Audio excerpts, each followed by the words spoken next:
5 seconds.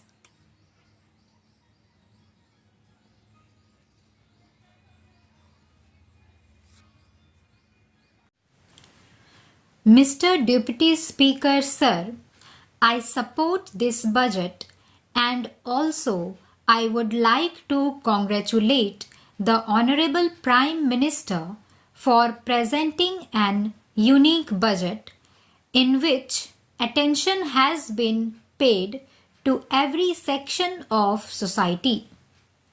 Facilities have been provided to all sections of our people, including the working class, middle class, professionals, Harijans, and Adivasis.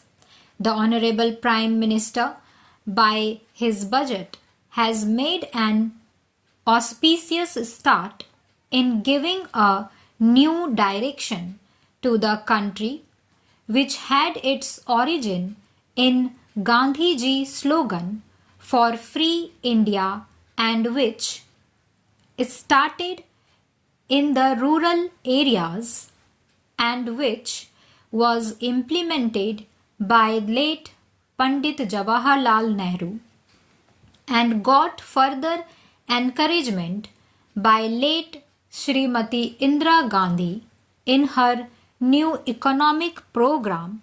That is why the Honorable Prime Minister began his budget speech by stating that our chief aim is to eliminate poverty and to build a beautiful, modern, progressive, and a stable economy.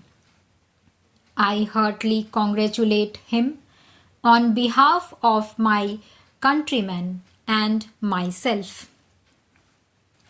He said that 90% of our economy is dependent on agriculture, and in the second line, he said that agriculture is the bedrock of our economy.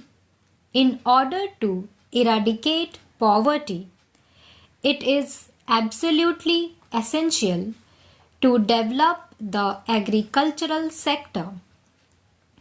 He has assured the people of the country who belong to a country which is primarily agricultural that the development would begin from the rural areas and not from the urban areas.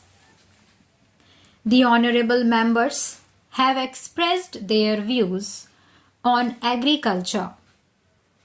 The Honorable Prime Minister has said that remunerative prices will be paid to the farmers and that he was committed to ensure supply of more water, electricity, fertilizer and seeds and to provide more loans to the farmers.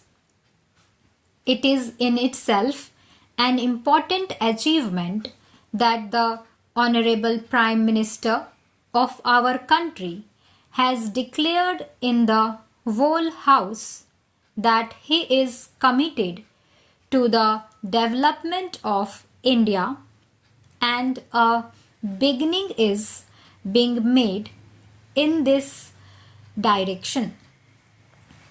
There can be no two opinions about it that under the leadership of the present Prime Minister, those areas of the country which had remained backward for the last 50 years would now be able to make rapid progress. Concessions have been granted not only to agriculture but to industries as well, particularly to the small scale units, for example, the leather industry.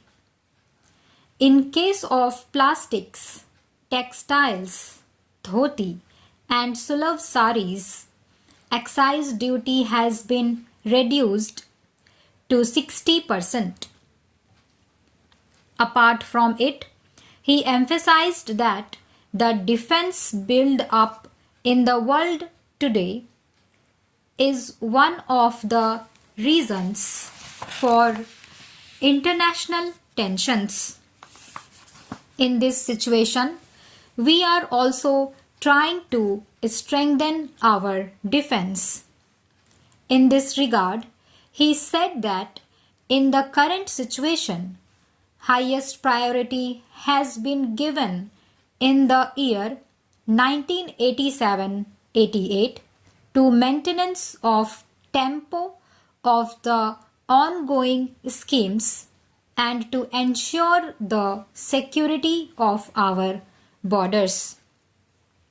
Budget outlay for 1987-88 is rupees 2 crore, of which rupees 14 crore is in the shape of budgetary support. By this outlay, if 36% of the targets of the 7th five-year plan could be achieved, it would be a record achievement. Our borders have become more secure and will be strengthened even more. It is also a matter of pride. Along with it, I would also like to make my submission in regard to education. The Honorable Prime Minister had made announcements regarding education policy at the very outset. This year, rupees 800 crores have been earmarked for it. Now, through the new education policy, we would be able to provide quality education to those children who, for some reasons, are not able to go to towns for higher education. The more education spreads in this country, the more will it unite, make strong and integrate. Until we inculcate a spirit of nationalism in our children, our country cannot make progress. Hence, I would request you to adopt a system of education by which we build national character of our children. Hence, our education policy should be such which would build the character of the children, and this thing should be emphasized. Today, we see that the state of our primary education in the rural area is very miserable. The buildings of the primary schools have fallen to the ground and the children study under the shade of trees. The schools remain closed during the rains and the winter season, and in most of the schools, the teachers do not even attend schools regularly. When I went to my constituency during the elections, a little child asked me a question in a very simple language, which though would make one laugh if taken lightly, but the depth of it can be gauged only after listening carefully to what he has said. You can easily infer from it that even a little child knows that the teachers do not attend schools. It is a very serious matter and it should be a given due consideration. Such laws should be framed so that there could be maximum spread of education in the rural areas. Stop.